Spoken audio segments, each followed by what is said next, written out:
Salut à toutes et salut à tous et bienvenue dans cette nouvelle vidéo sur la chaîne C'est mon avis.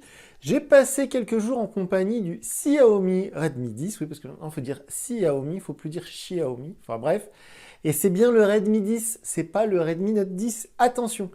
J'ai plein de choses à vous dire sur ce téléphone, mais tout de suite on se retrouve après le jingle, à tout de suite.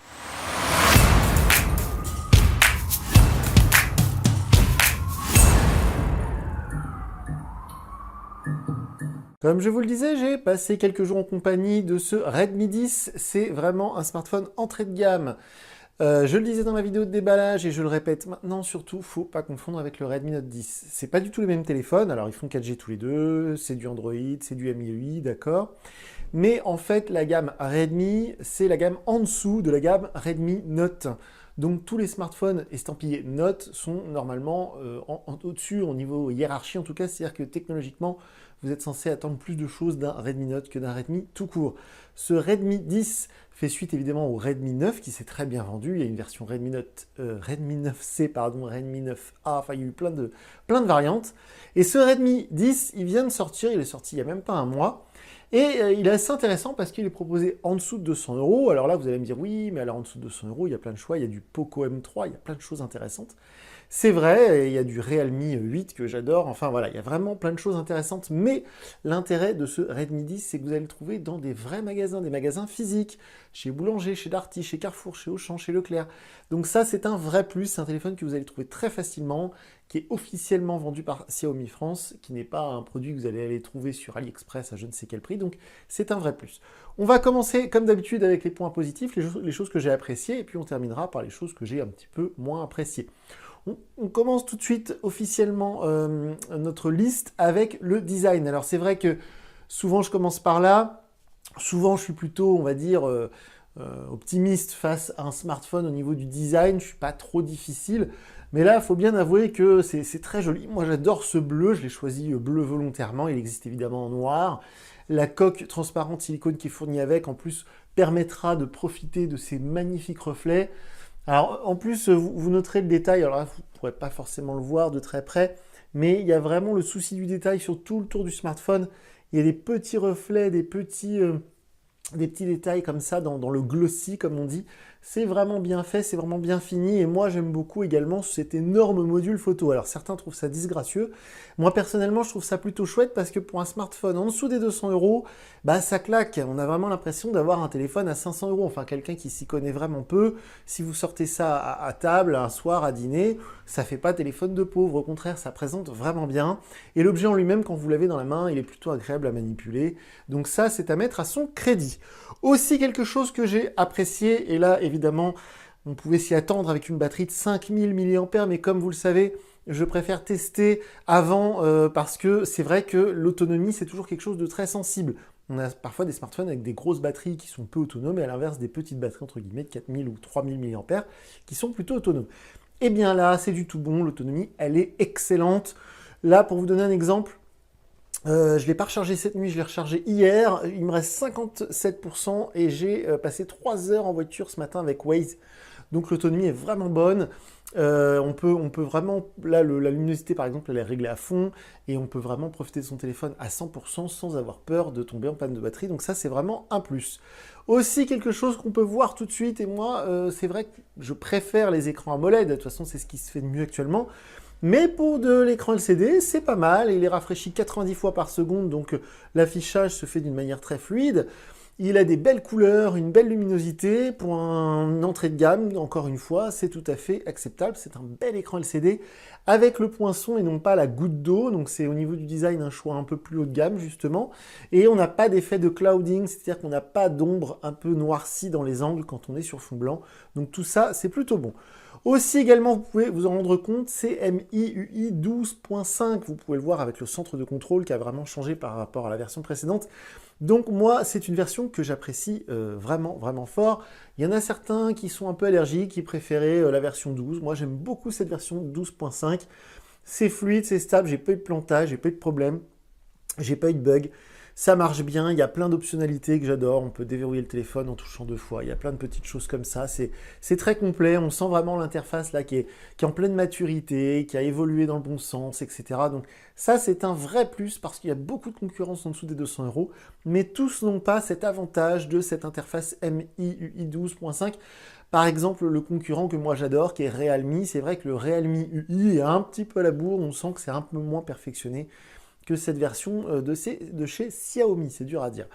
Aussi, dans les points positifs, j'ai mis la partie photo. Comme d'habitude, sous la vidéo, je vous mets un lien vers ma galerie Google Photos. Vous pourrez constater par vous-même que les photos que j'ai prises avec ce Redmi 10 sont tout à fait correctes. Elles sont même très bonnes. On a un capteur principal de 50 mégapixels.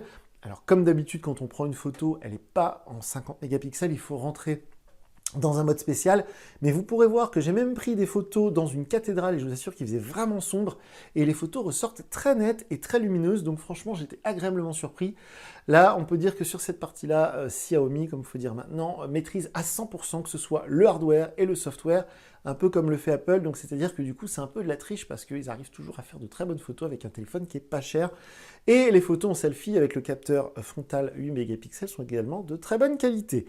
Aussi quelque chose que j'apprécie, je vous en parle très souvent dans mes tests, sur ce Redmi 10, il y a le haut-parleur stéréo, c'est-à-dire que le son sort ici, et il sort également là. C'est très agréable quand on regarde un film ou une série, parce qu'on a la stéréo, et quand on joue à un jeu également, et quand on écoute un podcast en voiture, ou quand on téléphone, le son est très volumineux, enfin il y a beaucoup de volume, et ça ne crache pas, donc c'est fort confortable.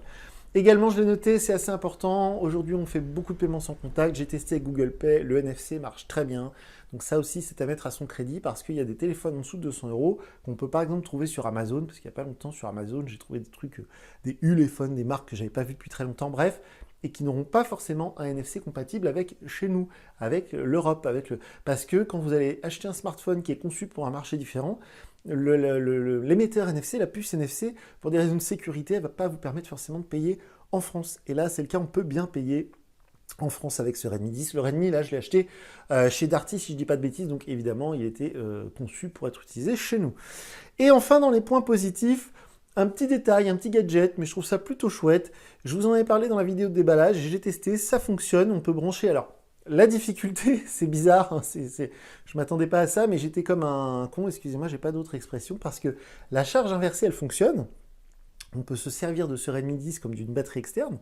Mais la difficulté pour moi, et pourtant Dieu sait que j'ai des caisses entières de câbles, j'avais pas de câble USB type C vers USB type C. Et j'ai testé, donc effectivement, on peut recharger par exemple une paire d'oreillettes Bluetooth avec le petit boîtier. On peut recharger voilà, des appareils qui ne demandent pas trop d'énergie. Si vous voulez recharger, j'ai rechargé par exemple ma souris sans fil de mon PC, ça marche.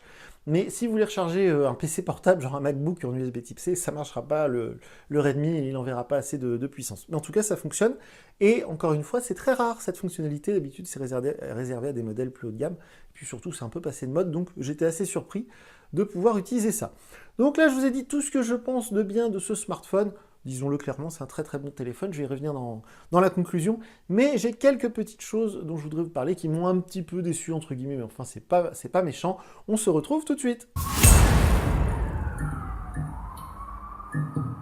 Donc au niveau des points faibles, entre guillemets, bon, faut toujours remettre ça dans l'optique du prix. C'est un smartphone qui est proposé officiellement, c'est-à-dire vous pouvez l'acheter vous-même là aujourd'hui dans un magasin spécialisé pour 179 €. Alors pour certains ça fait une grosse somme, mais pour d'autres au contraire c'est pas beaucoup. Et il faut bien reconnaître qu'il y a quelques années, avoir un tel téléphone à 179 €, c'était inimaginable.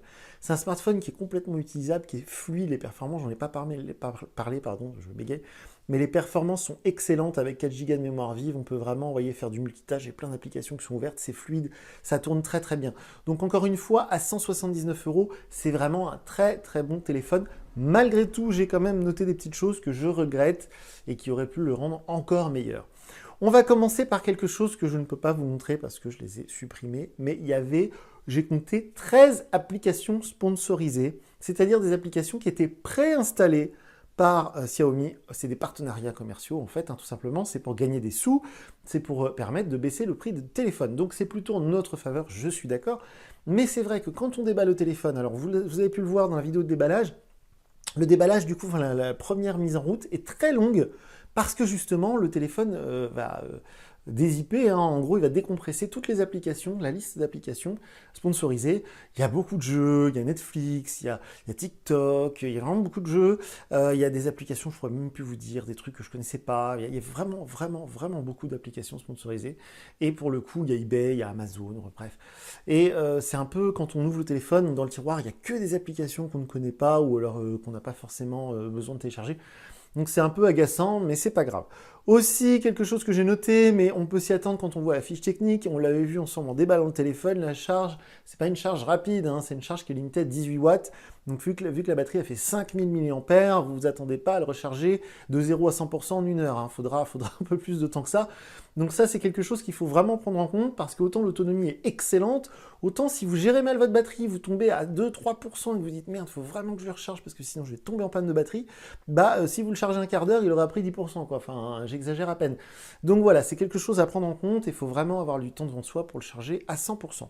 Question d'ailleurs qu'on me pose souvent par message, si vous achetez un chargeur plus puissant, un chargeur 30 watts par exemple, le téléphone ne chargera pas plus vite, hein. Il est bridé lui-même à 18 watts, on ne pourra pas le charger plus vite. Aussi, quelque chose dont je vous parle souvent dans mes vidéos, c'est un écran LCD, donc on ne peut pas avoir la fonctionnalité que j'adore et qui s'appelle Always On Display, qui va laisser à l'écran des informations essentielles, les notifications, l'heure, etc. Ça, c'est pas possible sur un écran LCD. Donc, j'aurais apprécié une petite diode de notification, une petite LED qui se serait allumée, par exemple, quand on a un appel manqué ou quand on a reçu un message. Parce que si vous laissez le téléphone sur votre bureau comme ça, si vous avez loupé des appels, vous ne pouvez pas le savoir, il n'y a rien qui vous l'indique. Donc, c'est vrai que j'aurais apprécié une petite diode. Et enfin, ça c'est assez personnel, mais c'est quand même un très grand smartphone. Faut vraiment se rendre compte que c'est les nouveaux formats, c'est grand comme un iPhone 12 Pro Max par exemple. C'est vraiment un gros téléphone. Alors il n'est pas très lourd, entre guillemets, il est à seulement 188 grammes si je ne dis pas de bêtises, mais au niveau du format, il est assez massif, hein, ça se rapproche beaucoup d'un Poco F3 ou des gros téléphones comme ça. Donc c'est, je dirais, une norme aujourd'hui, et puis on ne peut pas avoir une énorme batterie non plus si on n'a pas un énorme châssis, donc voilà, c'est un peu une obligation aujourd'hui d'avoir des gros smartphones comme ça. Mais si vous cherchez quelque chose de fin et d'élégant, dans ces tarifs-là, vous allez trouver justement le Redmi Note 10 qui est beaucoup plus fin, un peu plus petit, un peu plus léger. Et vous allez trouver aussi le Realme 8 que j'adore qui est plus fin, plus léger également et plus compact. Donc c'est un reproche purement personnel. Et aussi je ne l'ai pas noté dans ma liste parce que là, bon, on a un lecteur d'empreintes sur le bouton, sur la tranche, sur le côté. C'est vrai que moi j'aime bien quand le lecteur d'empreintes il est sous l'écran, mais là vu qu'on a un écran LCD, c'est pas possible. Mais par contre le lecteur d'empreintes marche très très bien. Il n'y a aucun problème là-dessus, donc ça c'est pareil, c'est complètement, on va dire, c'est complètement maîtrisé de la part de Xiaomi. Alors maintenant je vais essayer de dire Xiaomi, c'est dur pour moi. Bref, le Redmi 10 c'est un très bon smartphone, il fait que 4G, attention, il fait pas 5G, ne vous trompez pas, mais si vous avez un petit budget, vous vous en fichez de la 5G, vous voulez un Xiaomi parce que c'est une bonne marque, et vous voulez du Redmi parce que votre collègue vous l'a conseillé, et parce qu'on trouve plein d'accessoires du coup pour ce genre de téléphone, eh bien c'est un excellent choix, je ne peux pas dire autre chose, et pourtant Dieu sait que voilà, il y a beaucoup de concurrence sur ce segment-là, mais là le Redmi 10 c'est du tout bon pour moi, c'est très réussi. Si vous avez des questions comme d'habitude, je vous mets sous la vidéo le lien vers mon compte Twitter, et vous pouvez me poser des questions via Twitter. Et puis sinon, comme d'habitude, sous la vidéo, je l'ai déjà dit, je vous conseille d'aller voir les photos que j'ai prises avec ce Redmi 10. Donc voilà pour moi, c'est tout pour ce Xiaomi Redmi 10. Je vous dis à très bientôt pour une nouvelle vidéo sur la chaîne. Salut!